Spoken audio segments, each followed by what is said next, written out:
자매님들 안녕하세요. 안녕하세요. 네, 반갑습니다. 말씀 배우시기 전에 함께 기도드리겠습니다.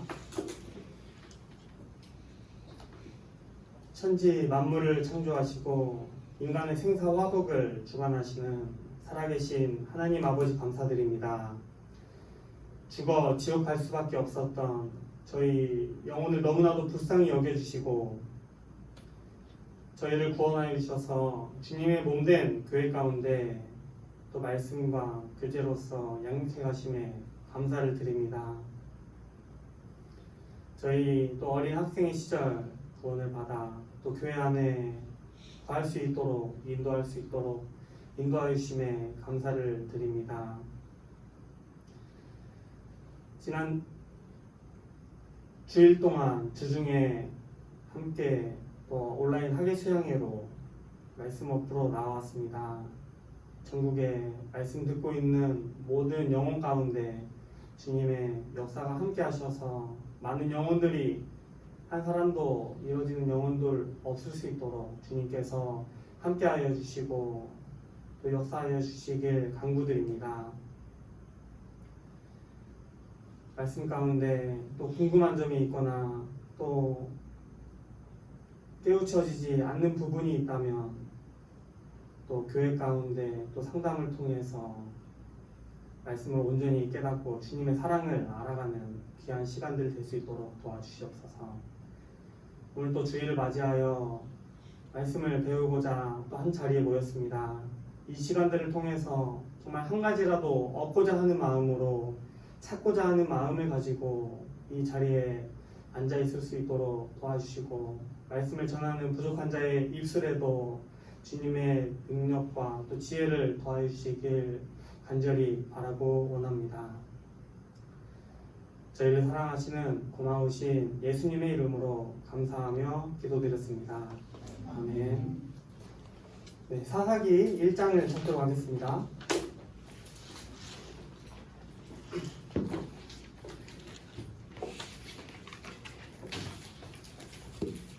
사사기 1장 1절입니다.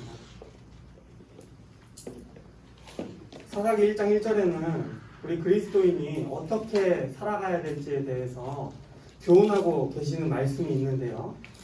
사사기 1장 1절 말씀을 다 같이 한 목소리로 읽어보도록 하겠습니다. 여호수아가 죽은 후에 이스라엘 자손이 여호와께 묻자와 가로되 우리 중 누가 먼저 올라가서 가나안 사람과 싸우리이까. 네, 이 이스라엘 백성들은요, 사사 시대가 시작할 때 하나님께 묻자와 가로대로 시작을 했습니다. 이 사사기는 묻자와 가로대로 시작을 합니다. 그럴 때 비로소 이 이스라엘 백성들은 힘이 있었고 능력이 있었습니다. 이 사사 시대가 시작할 때의 모습은 이러했는데 만약 사사 시대의 마지막 때를 한번 살펴보도록 하겠습니다. 사사기의 마지막 장 21장입니다. 사사기 21장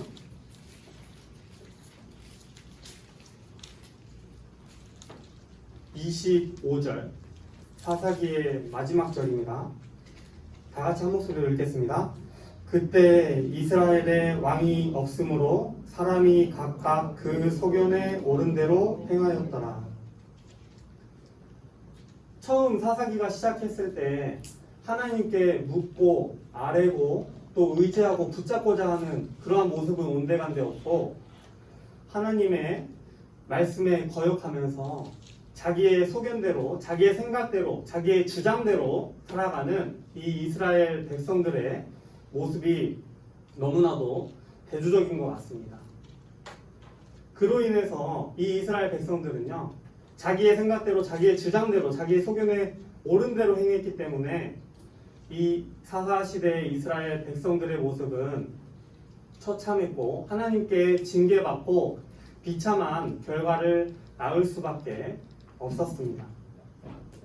또 이 사사기를 읽다 보면요, 또라는 단어가 반복적으로 나오게 되는데요. 이 이스라엘 백성들은 사사시대 가운데 죄를 반복해서 짓습니다.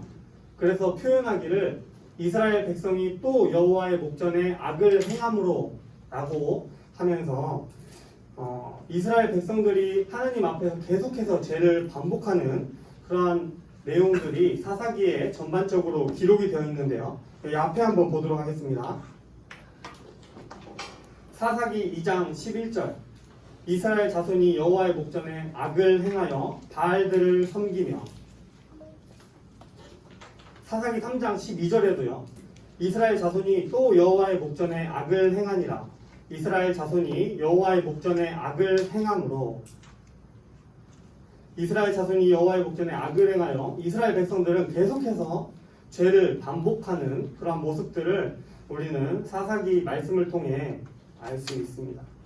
사사기 4장 1절에도 사사기 6장 1절에도 또 여호와의 목전에 악을 행하였으므로 이 이스라엘 백성들은요 죄를 짓고 하나님께 징계받고 다시 회개하고 구원받아서 또 그 삶이 나아지니까 다시 죄를 짓고 하나님께 징계받고 구원받는 회개하는 그런 역사들을 계속해서 반복하는 것을 우리는 사사기의 전반적인 말씀을 통해 이 말씀들이 얼마나 자주 나오는지 모릅니다. 이스라엘 자손이 다시 여호와의 목전에 악을 행하였으므로 이스라엘의 전반적인 역사를 한번 보면요.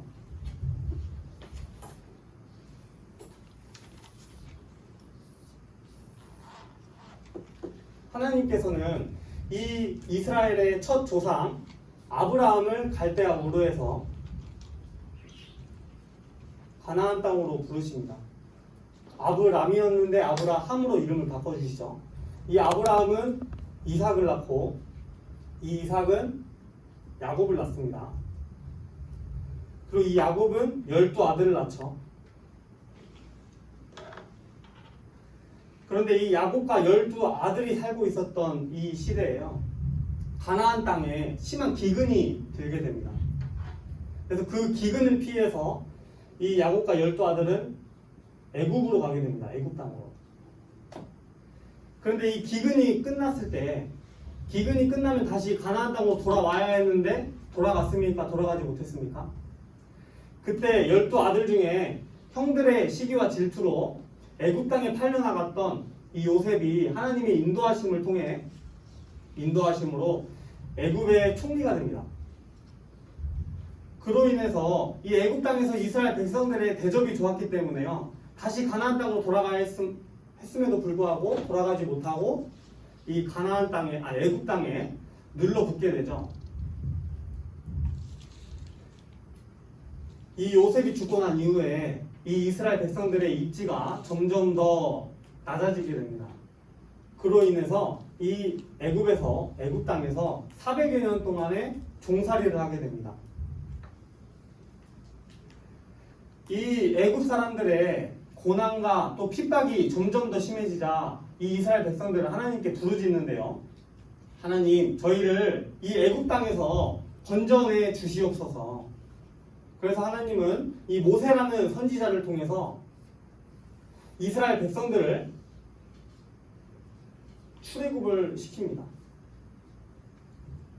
그리고 이 모세가 죽고 난 이후에 여호수아라는 지도자를 통해서 이 광야에서 가나안 땅으로 들어가는 그 전쟁, 우리가 지난 시간에 배웠죠. 이 여리고 성 전투를 통해 우리가 배운 적이 있습니다. 그리고 이 여호수아가 죽고 난 이후에는 하나님께서는 이스라엘 백성들을 지도하고 통치할 그 인물이 필요했는데 사사들을 세우셔서 약 350여 년 동안에 14명의 사사들을 통해 이 이스라엘을 다스리십니다. 이 사사는요, 통치하다, 재판관, 다스리다 라는 뜻을 가지고 있는데요.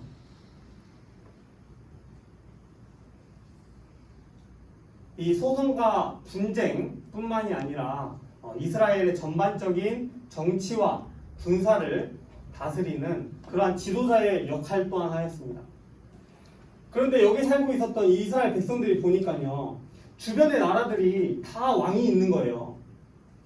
다 왕이 있는데 우리 이스라엘만 왕이 없어요. 근데 왕이 있는 나라들을 보니까 다 강건해 보이고 힘이 있어 보이는 겁니다. 그래서 하나님께 말합니다. 우리도 왕을 주십시오.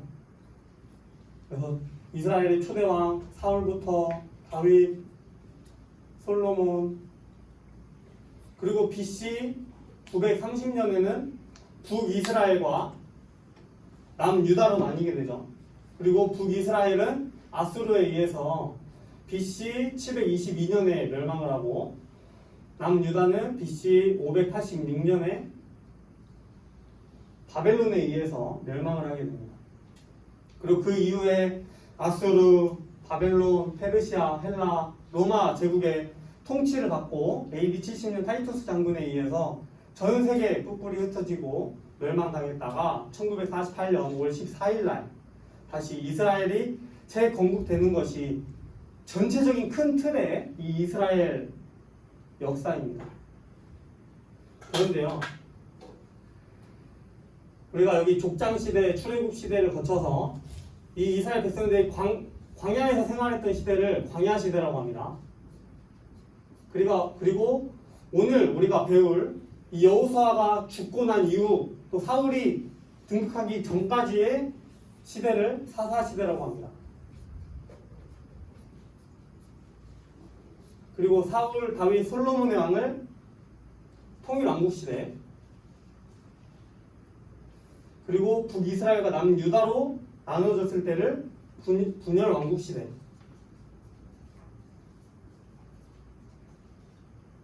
그 이후에 포로 시대, 귀환 시대를 거쳐서 계속해서 이스라엘 역사가 이어지는데요. 여기서 우리가 봐야 될 것이 처음 이 사사 시대가 시작될 때 이 시점 우리가 처음에 봤지 않습니까? 사사기 1장 1절에 뭐라고 기록이 되어 있습니까? 무자와 가로대로 기록이 되어 있습니다.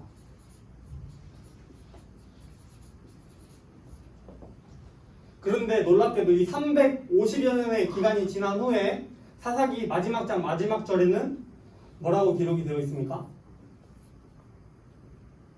자기 소견에 오른 대로, 자기 마음대로 했던 거죠.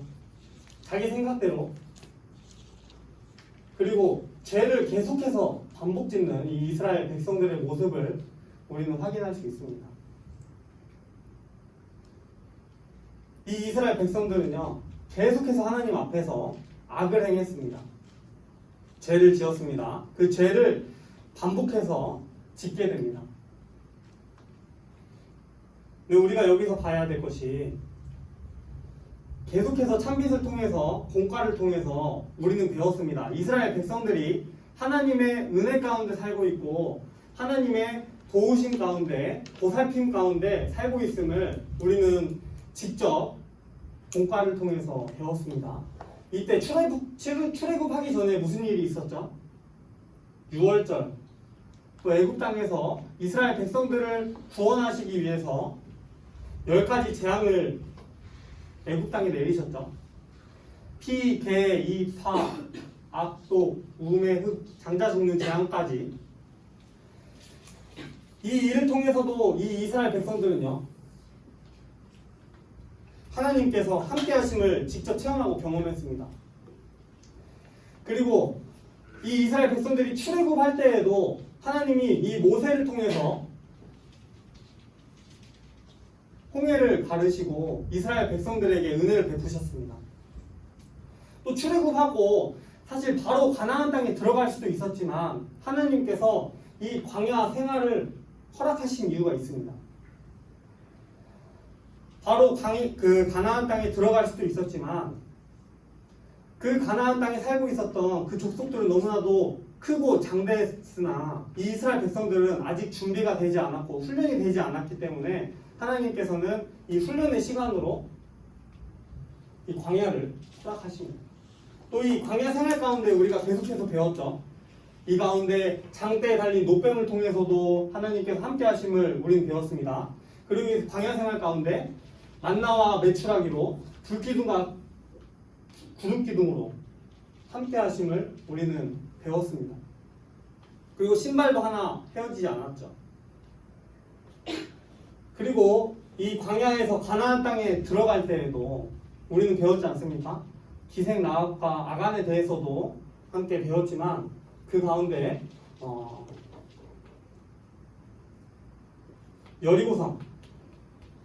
여리고성을 함락시킬 때에도 하나님께서 이 이스라엘 백성과 함께 하심을 우리는 배웠습니다.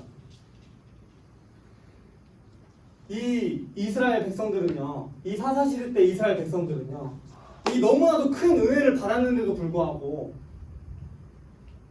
하나님 앞에 자기 소견대로 그리고 계속해서 죄를 반복해서 짓고 있음을 우리는 알 수 있습니다. 그런데 이 사사시대 때 이스라엘 백성들이요, 단순 사사시대 때 이스라엘 백성들뿐만 그런 것이 아니라 바로 이 마지막 때 살아가는 우리들의 모습은 아닌지 하나님은 이 사사시대 때 이스라엘 백성들을 보고 탄식하셨거든요. 혹시 나의 모습을 보고 탄식하고 계시지 않을까요? 우리가 살아가고 있는 마지막 시대는요, 자기 소견대로 살아가는 시대입니다. 확실한 소망 없이, 기준 없이, 구분 없이 자기 마음대로, 자기의 주장대로, 자기의 생각대로, 자기 소견에 옳은 대로 살아가고 있는 시대가 지금 이 시대입니다. 마지막 시대입니다.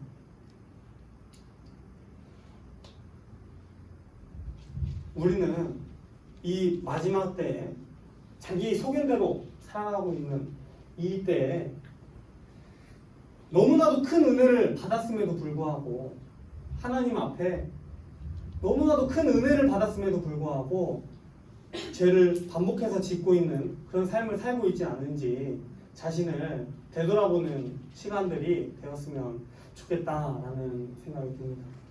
우리가 지금 이 자리에 앉아 있는 것 또한 하나님의 은혜입니다. 그리고 남한에 태어난 것도 얼마나 기적이에요. 그렇죠?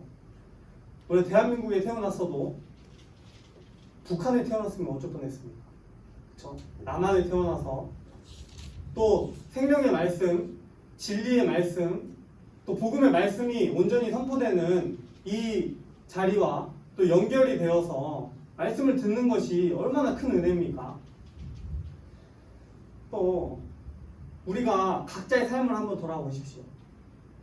우리가 지금 이 자리에 앉아 있는 것, 숨 쉬고 있는 것, 또 우리의 삶 가운데 하나님이 역사하시고 함께 하시고 은혜를 베푸셨는데도 불구하고 이 이스라엘 백성들처럼요, 죄를 계속해서 반복하는 우리의 삶이 과연 이 사사 시대 때 이스라엘 백성들의 모습과 얼마나 다른지 생각해 볼 필요가 있을 것 같습니다. 우리는 너무나도 큰 은혜를 받았습니다. 이렇게도 많은 은혜를 받았는데 하나님 앞에 내 마음대로, 내 생각대로, 내 주장대로 하나님의 말씀은 말씀이고 현실은 현실이다. 나는 그 마음가짐을 가지고 계속해서 죄를 반복해서 짓고 있진 않는지. 근데 이렇게만 생각하면 우리는 절망할 수밖에 없습니다. 그렇죠? 근데 하나님께서는 정말 감사하게도 이 가운데 승리하는 방법을 사사기에 기록을 해 놓으셨어요. 이 14명의 사사 가운데 오늘 기드온에 대해서 함께 좀 배워보고자 합니다. 사사기 6장 12절을 찾아보도록 하겠습니다. 사사기 6장입니다. 오늘 엄성 말씀이죠.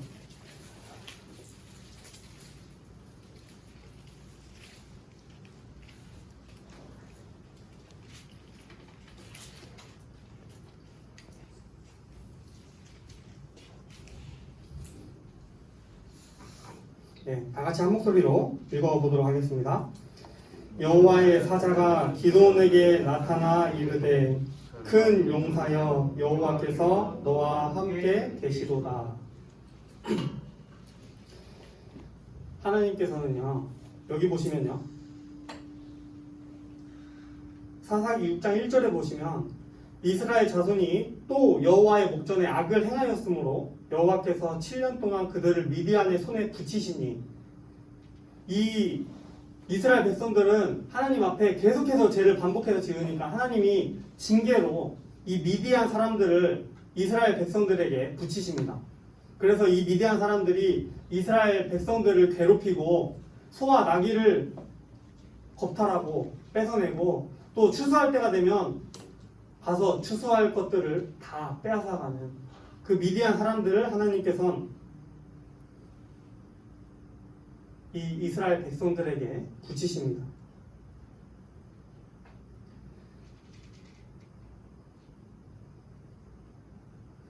그래서 이 미디안 사람들의 핍박을 받아서 그 기드온도요, 미디안 사람들을 피해서 자기의 타작 마당에서 밀을 타작하지 아니하고 포도주 틀가에서 몰래 밀을 타작하고 있었던 중이었습니다. 그러던 와중에 상수리나무 밑에 하나님의 천사, 하나님의 사자가 나타나 이 기드온에게 말을 겁니다. 기드온아, 내가 미디안 사람들의 손에서 이스라엘 백성들을 구원해내라.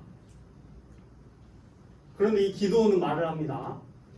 이 미디안 사람들은 얼마나 크고 장대한데 우리가 어찌 이겨낼 수 있겠습니까?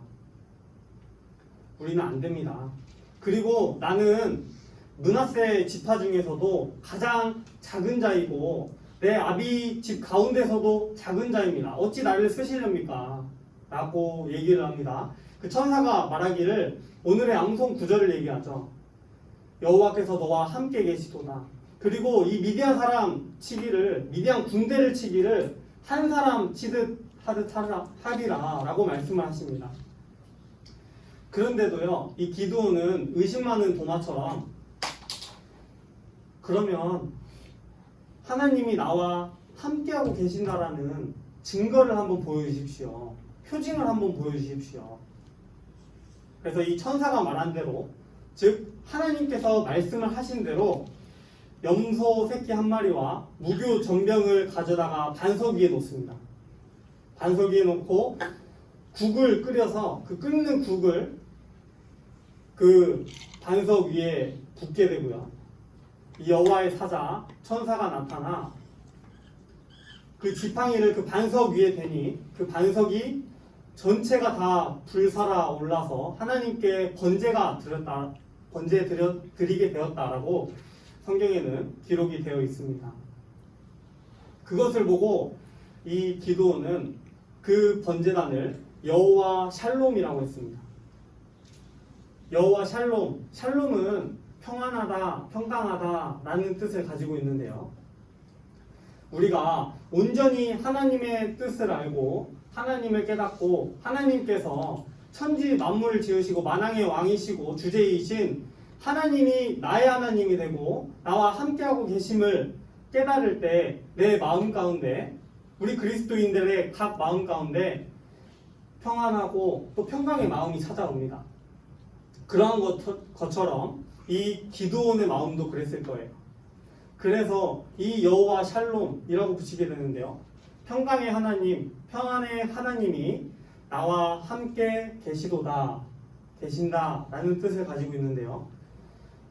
중고등부 형제 자매님들 시험 때문에 스트레스를 많이 받으시는 것 같더라고요. 만약에 천국에 가서도 시험을 보게 된다면 시험 문제가 이런 식으로 나올 수도 있을 것 같아요.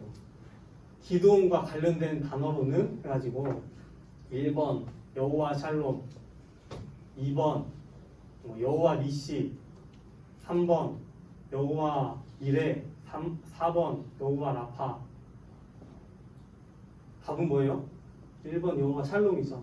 여호와 니시는 모세가 이 아말렉 군대와 싸워서 이겼을 때 승리의 깃발을 꽂고 하나님은 나의 깃발이시다 라는 뜻의 여호와 니시. 그리고 여호와 이레는 아브라함이 이삭을 번제로 드리려고 했으나 하나님께서 순양을 미리 준비해 놓으신 것처럼 하나님은 준비자이시다, 하나님은 준비하신다 라는 뜻을 가지고 있는 여호와 이레. 그리고 여호와는 치료자시다 라는 뜻의 여호와 라파. 답은 1번 여호와 샬롬입니다. 제가 이 말씀을 드리는 이유가 3분기 암송대회 문제 유출 때문에 말씀을 드렸습니다. 단분기 암송 대회 때도 나올 것 같아요. 그래서 어찌됐든 간에 이 하나님과 함께하고 계심을, 평강의 하나님이 나와 함께하고 계심을 믿었던 이 기도는요, 마음에 열정이 생겼고 하나님을 향한 그 마음이 바로 섰던 거예요. 그래서 더욱더 담대한 마음이 생기고 이 세상 가운데 무엇이든 이겨낼 수 있다라는 그 마음이 생겼던 겁니다. 이 기도는요, 여룻바알이라는 별명을 가지고 있기도 하는데요. 바알은 그때 우상의 이름입니다. 그리고 여룻이라는 뜻은 맞서다, 싸우다 라는 뜻을 가지고 있는데요. 그 바알과 우상과 맞서다, 싸우다 라는 뜻을 가져서 이 기도는 하나님이 함께 하심을 믿고 이 아세라 목상과 또 이스라엘 백성들이 섬기고 있었던 바알 단들을 다 회파하고 이스라엘 군대를 모으기 시작합니다. 미디안 사람들은 그 이스라엘 백성과 싸우게 될 미디안 사람, 아말렉 군대, 그리고 동방 사람들의 연합군은 총 13만 5천 명이었어요. 그런데 이스라엘 백성들 군대를 다 모았는데요, 3만 2천 명이었습니다. 약 5분의 1 수준도 안 되는 너무나도 작은 숫자였죠. 그런데도 하나님은 3만 2천 명도 너무 많다, 더 줄여라. 3만 2천 명 그 사람들 중에 두렵고 떠는 자들은 집에 보내라. 그래서 2만 2천 명은 집에 가게 됩니다. 그래서 1,000명만 남게 돼요. 사실 우리가 생각하기로는 우리의 소견대로, 우리의 지식과 경험대로 생각을 하면은 13만 5천 명 대 10,000명도 사실 게임이 안 되잖아요. 그렇죠? 그때는 무슨 포를 쏘는 것도 아니고요, 핵무기를 날리는 것도 아니고요, 활을 쏘는 것도 아니고요, 창으로 창 싸우는데 사람이 많아야 이기거든요. 그런데 우리의 생각대로 하면은 그렇게 그 10,000명도 사실 적은 인원이지만 하나님께서는 10,000명도 많다. 그 군대들을 목마르게 하고 물 있는 곳으로 데려가서 물을 어떻게 마시는지 두 부류로 나눠라 라고 말씀하십니다. 한 부류는요, 목이 마르다고 무릎을 꿇고요, 그냥 사정없이 그냥 꿀꺽꿀꺽 마시는 사람들의 부류. 그리고 또 한 부류는요, 주변을 경계하면서 그 손으로 물을 떠서 개처럼 핥아먹는 그 사람의 부류. 두 부류로 나누라고 말씀하십니다. 전자의 부류는요, 9,700명이었습니다. 그리고 주변을 경계하면서 물을 손으로 떠서 개처럼 핥아먹었던 사람은 단 300명에 불과했습니다. 그 300명을 가지고 하나님께서는 이스라엘 백성들을 구원해 내리라 라고 말씀하십니다.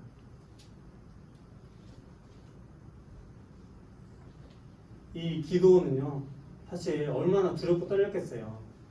그런데도 불구하고 평강의 하나님, 평안의 하나님이 나와 함께하고 계심을 믿었기 때문에 그 300명의 용사를 데리고 그 미디안 사람들과 아말렉 군대들과 동방 사람들의 연합군들이 있는, 진을 치고 있는 그 앞으로 밤 10시경에 나가게 됩니다.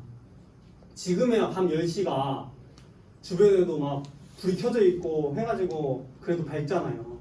그때는 전기불이 있는 것도 아닙니다. 완전 깜깜한 오밤중에 앞으로 나아갔을 거예요. 그리고는 좌수에는 항아리와 그 안에 횃불을 들고, 우수에는 나팔을 들고, 여호와 기도원의 칼이라고 부르면서 그 나팔을 불고 그 항아리를 깨치며 횃불을 들었습니다. 그 순간 그 군대들은요, 연합군들은요, 놀라서 일어나면서 정신이 없는 거예요. 그러면서 서로 적군인 마냥 아군들을 치는 겁니다. 아군들끼리 서로 싸우는 거예요. 그래서 이 연합군들의 군대는 13만 5천 명이 12만 명이 죽게 되고 15,000명은 그 도망갔다라고 사사기 8장에 기록이 되어 있습니다. 이것은 우리에게 무슨 교훈을 주고 계십니까? 하나님께서 이 기드온과 300용사의 이 전쟁을 통해 우리에게 말씀하고자 하시는 것이 있습니다. 그것 중에 하나가 이 승리의 주관자는 바로 하나님이라는 거예요.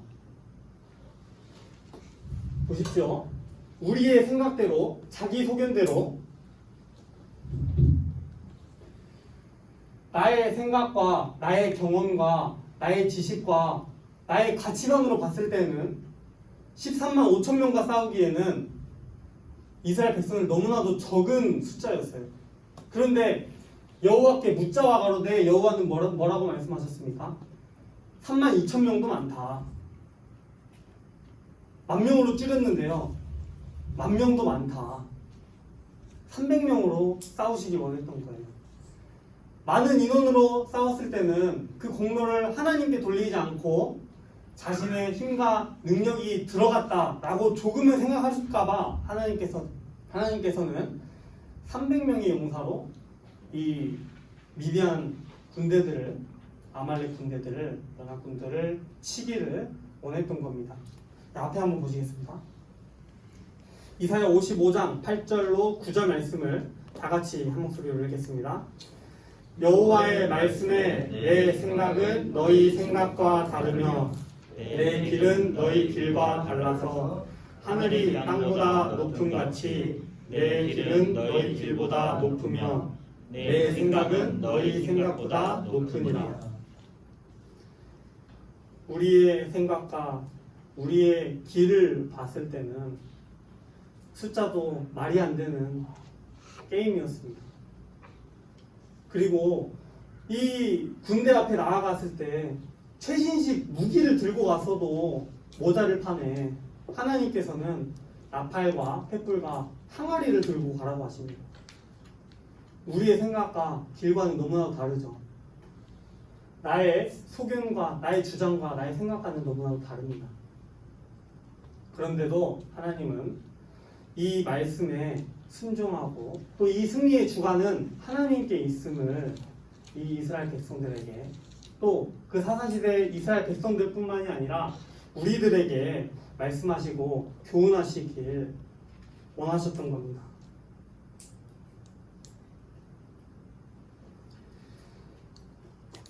나팔과 항아리와 횃불을 들고 갔는데요. 그 나팔은 어떤 걸 의미할까요? 그 나팔은 하나님의 말씀을 의미했습니다. 성경 찾아보겠습니다. 에베소서 6장입니다.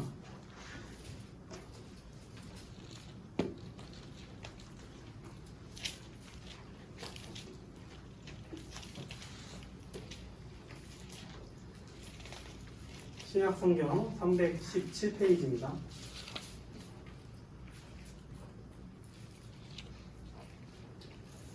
다 같이 읽겠습니다. 구원의 투구와 다 찾으셨죠? 에베소서 6장 17절입니다. 구원의 투구와 성령의 검 곧 하나님의 말씀을 가지라. 사실 이 이스라엘 백성들만 전쟁을 하는 것이 아니라요. 우리도 사실 전쟁을 하고 있습니다. 매일매일이 영적 전쟁을 통해 세상과 마귀와 싸우고 있습니다. 그 가운데 우리는 어떤 무기를 가지고 있어야 되느냐? 나팔, 즉 하나님의 말씀을 가지고 있어야 됩니다. 이 여리고성을 무너뜨릴 때에도 또 이 연합군들을 무너뜨릴 때에도 하나님께서는 이 나팔을 사용하셨습니다. 이 나팔은 곧 하나님의 말씀입니다. 이 나팔을 불고 나팔을 말해야 됩니다.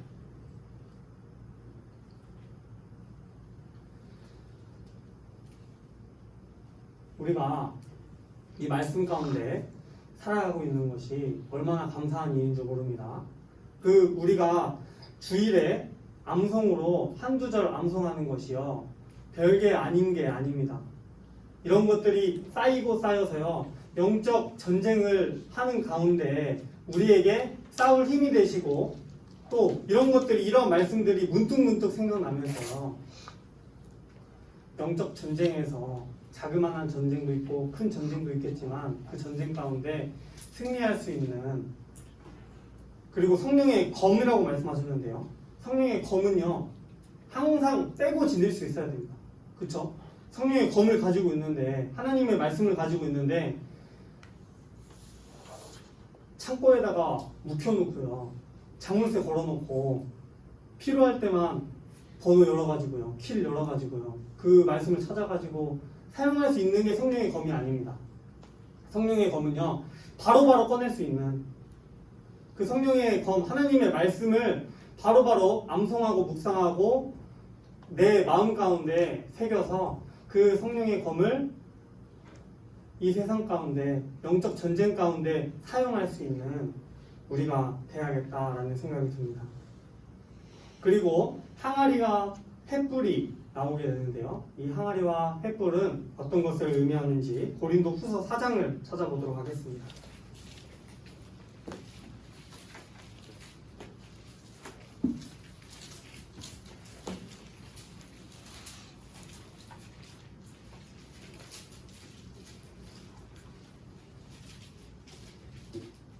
고린도 후서 4장 7절을 제가 읽어 올리겠습니다.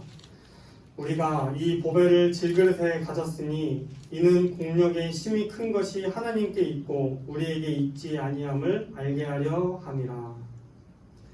우리가 이 보배를, 보배는 뭡니까? 하나님의 성령과 구원입니다. 질그릇은요 항아리입니다. 나의 육신입니다. 내 자신입니다. 이 항아리가 깨졌을 때 비로소 그 안에 있는 횃불이 나타난 것처럼, 그 횃불이 빛을 발할 수 있었던 것처럼 내가 깨어져야, 내 육신이 버려져야, 내가 죽어야, 깨트려져야 이 내 안에 있는 말씀과 하나님의 성령과 구원이 다른 세상 사람들에게 나타날 수 있다라는 교훈을 하나님께서는 이 횃불과 또 항아리를 통해 말씀하고 계십니다. 이거 한번 잠깐 보도록 하겠습니다.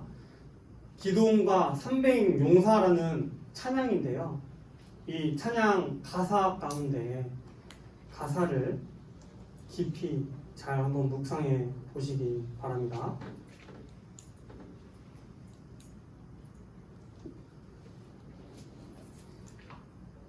칼과 창을 들고 눈에는 살기를 띠고 있는 대규모 연합군과 맞닥뜨린 300용사와 기도원은 하나님이 명하신 특별한 전술을 준비하게 된다.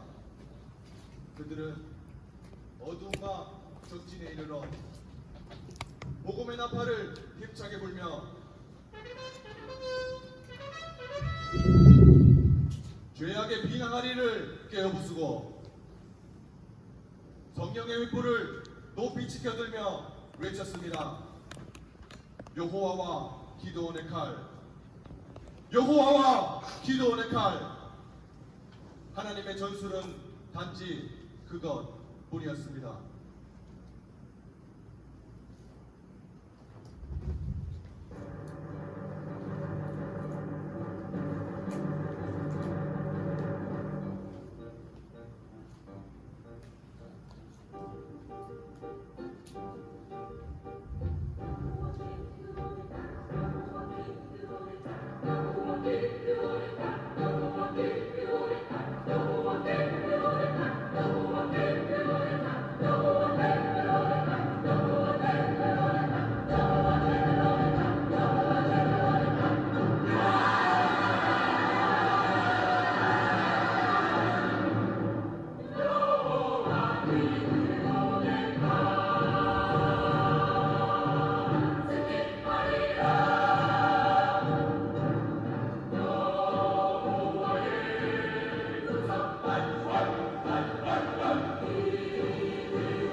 네, 말씀 찾겠습니다. 사사기 8장입니다. 마지막 말씀입니다.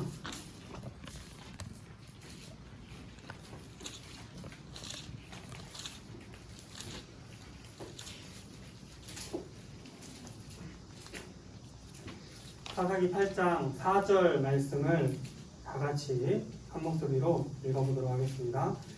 기드온과 그 쫓은 자 300명이 요단에 이르러 건너고 비록 피곤하나 따르며. 우리는 영적 전쟁 가운데 싸우고 살아가고 있습니다. 세상과도 싸우고 있고요. 주변에 이뤄진 영혼들과도 싸우고 있고요. 마귀와도 싸우면서 살아가고 있습니다.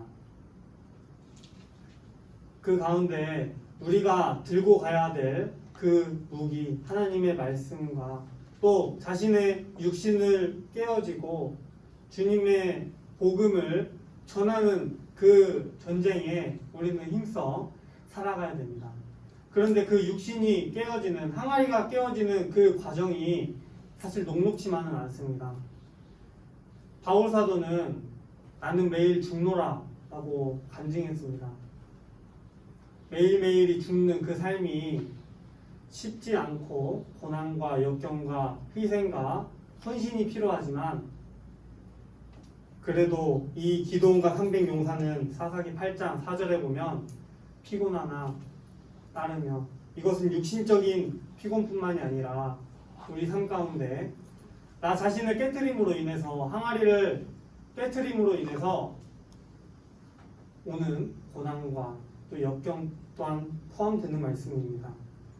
그 피곤하는 가운데, 어려운 가운데 그래도 하나님을 따르고 주님의 말씀대로 살아갈 때 하나님께서는 이 전쟁의 승리를 우리에게 약속하셨습니다. 그 승리의 전쟁 가운데 우리가 함께 동역자로서 힘있게 살아가는 우리 중고등부가 되었으면 좋겠습니다. 기도하고 마치도록 하겠습니다. 사랑과 은혜가 풍성하신 자비로우신 하나님 아버지 감사드립니다. 오늘 사사 기드온에 대해서 함께 배웠습니다. 기드온과 300용사를 통해 우리에게 또 교훈해 주시고자 하는 그 말씀을 온전히 깨달아 나의 삶에, 각자의 삶에 적용하고 또 힘있게 살아가는 우리 중고등부 형제 자매님들 될 수 있도록 도와주시옵소서. 오늘 온라인 학예 수양의 마지막 말씀이 증거됩니다.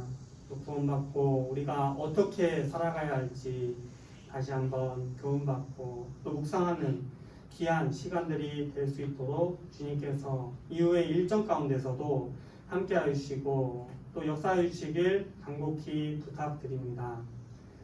저희를 사랑하시는 고마우신 예수님의 이름으로 감사하며 기도드렸습니다. 아멘. 수고하셨습니다. 감사합니다.